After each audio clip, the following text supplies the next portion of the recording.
بسم اللہ الرحمن الرحیم۔ السلام علیکم اسٹوڈینٹس، آج ہم لوگ اپنا PSY 504 کا لیسن نمبر 16 کرتے ہیں۔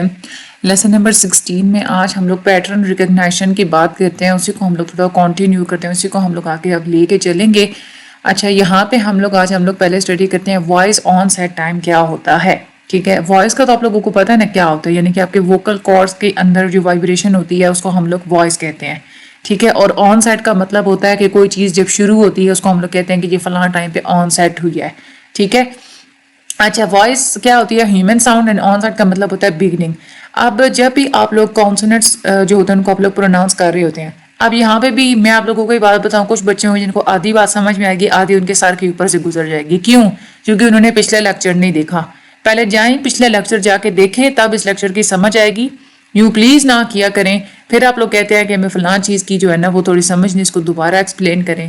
ٹھیک ہے، تو ایسے تھوڑی نہ ہوتا ہے، آپ لوگ ایک سیکوینس میں آ کے جو ہے نا آپ لوگ چلا کریں۔ اچھا، کچھ جو ہوتے ہیں نا کانسوننٹس ہوتے ہیں جیسے بی اور پی، یہ دونوں کون سے کانسوننٹس ہیں؟ بائی لیبیل ہے نا۔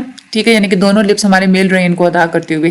اس طرح کے جو کانسوننٹس جب آپ لوگ پروڈیوس کرتے ہیں نا تو دو چیزیں ہوتی ہیں۔ ایک تو یہ ہے کہ آپ کے لپس کلوز ہوتے ہیں، اس کے بعد جب آپ لوگ ادا کرتے ہیں تو ایئر ریلیز ہوتی ہے۔ تیسری چیز ہوتی ہے کہ ووکل کارڈز میں وائبریٹنگ بھی سٹارٹ ہوتی ہے۔ ٹھیک ہے، جس کو ہم لوگ وائسنگ بولتے ہیں۔ اب ہمیں یہ بتایا جو بی ہے نا وہ وائسڈ کانسوننٹس ہے، یعنی کہ جب آپ ادا کر رہے ہوتے ہیں نا تو ایٹ اے ٹائم ایئر بھی ساتھ ہی ریلیز ہوتی ہے، اور جو وائسنگ ہے نا وہ بھی ساتھ میں ہی ہو رہی ہوتی ہے، یعنی کہ ایئر کا ریلیز ہونا اور وائسنگ کا ہونا، یہ دونوں چیزیں ایک ہی ٹائم پہ ہو رہی ہوتی ہیں۔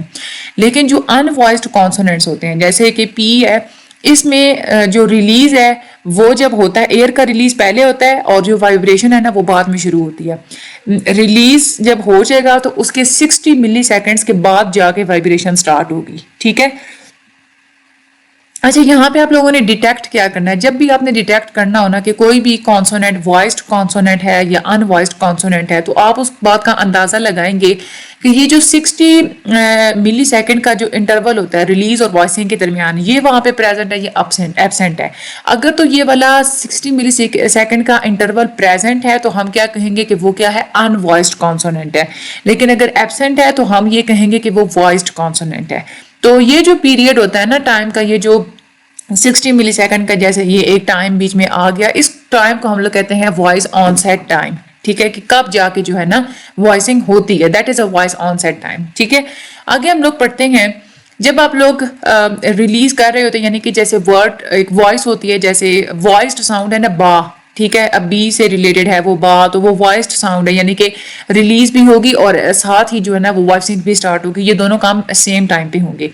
اب ایکسپیریمنٹ کیا گیا تھا یہ وائس آن سیٹ ٹائم کو آئیڈینٹیفائی کرنے کے لیے کہ کب جو ہے نا وہ وائسنگ ہوتی ہے۔ اب کیا تھا کہ دو ورڈ جو ہے نا وہ پریزنٹ کیے گئے تھے، بولے گئے تھے، ایک تھا ایم بل اور ایک تھا این پل۔ ٹھیک ہے، اب یہ جاننا چاہتے تھے کہ ان دونوں لفظوں کے درمیان یعنی کہ بی اور پی کا جو ہے نا وائس ٹائمنگ ڈفرنس کتنا ہوتا ہے۔ تو ان کی جو ریزلٹس تھے نا، ان کی ریزلٹس کی وجہ سے انہوں نے نا ایک ڈائیگرام بنائی ہے۔ اب یہاں پہ ایک ساؤنڈ ویو ہے، اس ساؤنڈ ویو میں یہ جو پہلا ایرو ہے نا یہ شو کرتا ہے کہ جب ایئر ریلیز ہوئی، اور جو دوسرا ایرو ہے نا وہ شو کرتا تھا کہ کب وائسنگ سٹارٹ ہوئی ہے۔ تو اگر ہم لوگ پی دیکھیں نا تو پی میں جو ریلیز والا ایرو اور جو وائسنگ والا ایرو ہے اس میں ڈسٹینس زیادہ ہے۔ ٹھیک ہے، زیادہ انٹرول ہے نا، لمبا انٹرول ہے، اس لیے ہم لوگ کہیں گے کہ پی کیا ہے؟ ان وائسڈ ہے۔ لیکن اگر ہم لوگ بی دیکھیں تو بی میں ایرو میں، اور یعنی کہ ریلیز والے ایرو میں اور جو وائسنگ والا ایرو ہے نا، ان دونوں کے درمیان میں کوئی انٹرول نہیں ہے۔ تو اس وجہ سے ہم لوگ کہیں گے کہ یہ کیا ہے؟ B is a voiced consonant. ٹھیک ہے، اور یہ جو انٹرول ہے نا اس کو کہتے ہیں کہ یہ 60 MS کا انٹرول ہے۔ ٹھیک ہے، اچھا یہ چیز ہو گئی۔ اچھا یہ ہم لوگ آگے اس کو اسٹڈی کرتے ہیں، چینل کو سبسکرائب ضرور کیجیے گا، دعا میں یاد بھی ضرور رکھیے گا۔ اچھا ایڈیپٹیشن پیراڈائم کے بارے میں بات کرتے ہیں۔ آئمس اور کورباٹ ان دونوں نے ایک ایکسپیریمنٹ کنڈکٹ کیا تھا، جس ایکسپیریمنٹ کو کہا جاتا ہے ایڈیپٹیشن پیراڈائم۔ اچھا ایڈیپٹیشن کا کیا مطلب ہوتا ہے؟ یعنی کہ وقت گزرنے کے ساتھ ساتھ کسی چیز کا عادی ہو جانا، کسی چیز کو اپنی عادت بنا لینا، یا کسی چیز کو سیکھ جانا، دیٹ از اے ایڈیپٹیشن۔ ٹھیک ہے، اب وہ یہ کہتے ہیں کہ جب آپ لوگ کوئی آواز بار بار سنتے ہیں نا تو ہم یہی ایکسپیکٹ کرتے ہیں کہ وہ ساؤنڈ ہمیں دوبارہ سنائی نہیں دے گی۔ ٹھیک ہے، یعنی کہ فار ایگزامپل میں آپ کو بتاؤں، اگر آپ ٹی وی پہ ایک کمرشل دیکھتے ہیں دوبارہ وہی کمرشل چلا, تیسری دفعہ بھی کنٹینیوسلی وہی کمرشل چلا, تو آپ ایکسپیکٹ کریں گے نا کہ یہ والا کمرشل بھائی 3 دفعہ چل چکا ہے, چوتھی دفعہ یہ نہیں ہوگا, کوئی اور ہوگا. ایسی ہی بات ہے نا. تو ایسا ہی ہوتا ہے کہ جب آپ کوئی آواز بار بار سن رہے ہوتے ہیں نا, تو آپ کا مائنڈ ایکسپیکٹ کرتا ہے کہ اگلی دفعہ مجھے یہ والی جو آواز ہے نا یہ سنائی نہیں دے گی, دوبارہ نہیں سنائی دے گی, کوئی ڈفرینٹ سنائی دے گی. یہ جو ایک پروسیس آپ کے اندر جو ہے نا وہ اسٹیبل ہو جاتا ہے, اس کو ہم لوگ کہتے ہیں فیٹیگ پیراڈائم, اور اسی کو ہم لوگ اڈیپٹیشن پیراڈائم بھی کہتے ہیں.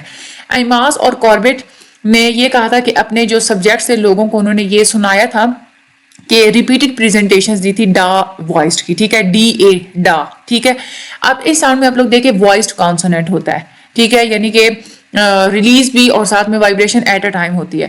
اچھا, اس کے بعد انہوں نے اپنے جو آبجیکٹس کو ایک سیریز دکھائی تھی آرٹیفیشل ساؤنڈ کی, جس میں کنٹینیوسلی جو ہے نا 2 ساؤنڈز با اور پا جو ہے نا یہ دونوں کنٹینیوسلی وہ ان کو سناتے رہے تھے, ٹھیک ہے.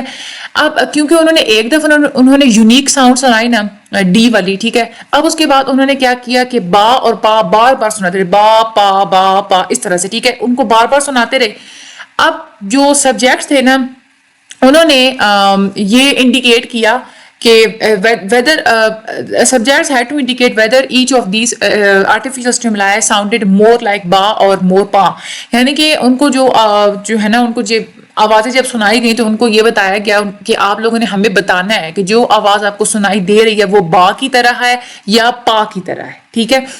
اچھا, اب ان کے جو سبجیکٹس تھے نا نارمل کنڈیشنز میں تو دیکھا جائے نا جب ان کو بار بار نہیں سنایا جاتا تھا, نارمل کنڈیشنز میں وہ با کو با ہی کہہ رہے تھے اور پا کو پا ہی کہہ رہے تھے, ٹھیک ہے.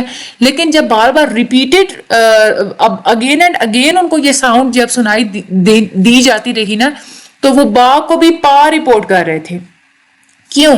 اچھا, انہوں نے اب یہ دیکھا کہ ریزن اس کے پیچھے یہ تھا کہ جب ریپیٹڈ وائسنگ ہوتی ہے نا, یعنی کہ آپ ریپیٹڈلی یعنی کہ بار بار جب آپ لوگ کوئی ایسا لفظ سنتے ہیں جس میں وائسنگ ہوتی ہے, ٹھیک ہے, تو آپ کا جو پرسیپچول سسٹم ہے, آپ کا جو مائنڈ ہے نا وہ ایکسپیکٹ کرتا ہے کہ اب مجھے کوئی ان وائس اسٹیمولائی ملے گا. میں نے آپ کو بتایا نا کہ جب سیم کوئی چیز ہوتی ہے نا تو آپ کا مائنڈ ایکسپیکٹ کرنا سٹارٹ کر دیتا ہے کہ مجھے کوئی یونیک چیز ملے گی آگے, ٹھیک ہے. تو جب بار بار آپ لوگ وائسنگ جب بار بار ہو رہی ہوتی ہے نا تو آپ کا جو پرسیپچول سسٹم ہے وہ اڈیپٹ ہو جاتا ہے وائسنگ کے ساتھ, فیٹیگ اس کو محسوس ہوتی ہے, تھک جاتا ہے وہ وائسنگ سن کے, تو ایکسپیکٹ کرتا ہے کہ کوئی ان وائس اسٹیمولائی ہوگا.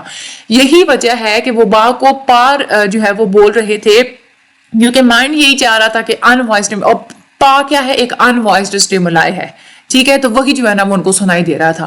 یہ ایکسپیریمنٹ بہت ہی امپورٹنٹ ہے اور یہ ہمیں خود ہی بتاتا ہے کہ کیسے فیچرز کو جو ہے نا وہ ناٹ ساؤنڈ, صرف ساؤنڈ کے بارے میں نہیں بتاتا بلکہ فیچرز کیسے ڈیٹیکٹ کرتا ہے ہمارا پرسیپچول سسٹم, اس بارے میں بھی بتاتا ہے, ٹھیک ہے. اور یہ ایک بہت امپورٹنٹ چیز تھی ان کے سارے ایکسپیریمنٹ کی سیریز میں. اچھا, یہاں پہ اگر ہم لوگ فیچر انالیسس ماڈل کے سارے اگر ہم لوگ بیسک فیچرز پڑھیں تو کوگنیٹو سائیکالوجی ہمیشہ کوشش کرتی ہے کہ جو بھی اس طرح کی جو مسٹیکس ہوتی ہیں ہمارے پرسیپچول سسٹم کے اندر اس کے پیچھے کازز کیا ہیں, ٹھیک ہے. اور ہر جو بھی کاز ہوتا ہے نا, جو بھی وہ کازز کو ڈھونڈتے ہیں تو اس کے پیچھے کوئی بھی مسٹیک ہوتی ہے اس کے پیچھے تھیوری اور ماڈل کو یوز کیا جاتا ہے. تو ہم لوگ ایسی جو بھی ہمارے یہ جو سسٹمز ہوتے ہیں اس طرح کے جو ہم لوگ مسٹیکس کرتے ہیں اس کو آئیڈینٹیفائی کرنے کے لیے ہم لوگ ہمیشہ تھیوریز کا ہی استعمال کرتے ہیں, ٹھیک ہے. جب تک آپ کوئی بھی پرابلم نہیں دیکھیں گے کسی بھی سسٹم کے اندر تب تک آپ لوگوں کو اس کی سسٹم کی ویکنیسز کا پتہ نہیں چلے گا, ٹھیک ہے. اور یہی وجہ ہے کہ so we can not explain any system without understanding its process. کسی بھی سسٹم کو آپ تب تک ایکسپلین نہیں کر سکتے جب تک آپ اس کو پروسیس نہیں کریں گے, جب اس کے پورے کے پورے پروسیس کو جب تک آپ انڈرسٹینڈ نہیں کریں گے.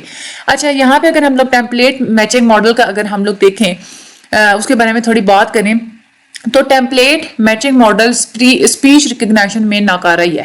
کیوں؟ کیونکہ دیکھیں دنیا میں ہزاروں قسم کی ساؤنڈز ہوتی ہیں, ڈفرینٹ قسم کی ساؤنڈز ہوتی ہیں. اب ایک ٹانگا والا جو ایک ساؤنڈ وہ پروڈیوس کر رہا ہے نا, ہو سکتا ہے دنیا کے کسی دوسرے حصے میں اس ساؤنڈ کے کوئی مختلف لینگویجز بنتے ہوں, مختلف جو ہے نا وہ کوئی میننگز بنتے ہیں, مختلف جو لینگویجز ہوتی ہیں ان میں مختلف میننگز بنتے ہوں. اب ساؤنڈ جو ہے نا وہ مختلف قسم کی ساؤنڈز ڈفرینٹ ہوتی ہیں ڈفرینٹ لینگویجز میں. جب تھوڑا سا بھی فیچر جب چینج ہو جاتا ہے نا تو پورے کے پورے ورڈ کا سارا میننگ ہی چینج ہو جاتا ہے. تو ٹیمپلیٹ میچنگ ماڈل جو ہے نا وہ تھوڑی چینجز جہاں پہ ہوتی ہیں وہاں پہ بالکل فیل ہے. یہ آپ لوگوں کو پتہ ہے نا, ہم لوگوں نے پورا اس کے اوپر ایک لیکچر کیا ہے. اور کچھ ایسے ورڈز ہوتے ہیں کہ ٹون کی بیس پہ وہ ڈفرینٹ ہوتے ہیں. تو ٹیمپلیٹ میچنگ ماڈل پہ کبھی بھی آپ لوگ جو ہے نا وہ اسپیچ کو ریکگنائز نہیں کر سکتے. کاگنیٹو سائیکالوجی صرف یہی نہیں کہ لیبارٹری کے ایکسپیریمنٹس ہوتے ہیں، یہ بلکہ آپ لوگوں کی ڈیلی لائف کے بارے میں یہ بات کرتی ہے. اسپیچ ریکگنیشن کے جو ہے نا وہ بہت زیادہ ریلیشن ہوتا ہے اس کے فیچرز کے ساتھ، ٹھیک ہے. تو فیچرز انالیسس ماڈل کو ہی آپ لوگ اسپیچ ریکگنیشن میں یوز کر سکتے ہیں. یہ آپ لوگوں نے بات یاد رکھنی ہے، آپ لوگوں کے MCQs کے حساب سے بہت امپورٹنٹ ہے. اب جو ہے نا آپ لوگوں نے پیارا سا کمنٹ چھوڑ دینا ہے کمنٹ سیکشن میں. چینل کو سبسکرائب لازمی کرنا ہے، مجھے اپنی دعا میں یاد رکھنا ہے، اور اللہ تعالیٰ آپ سب لوگوں کو خوش رکھے. فی امان اللہ.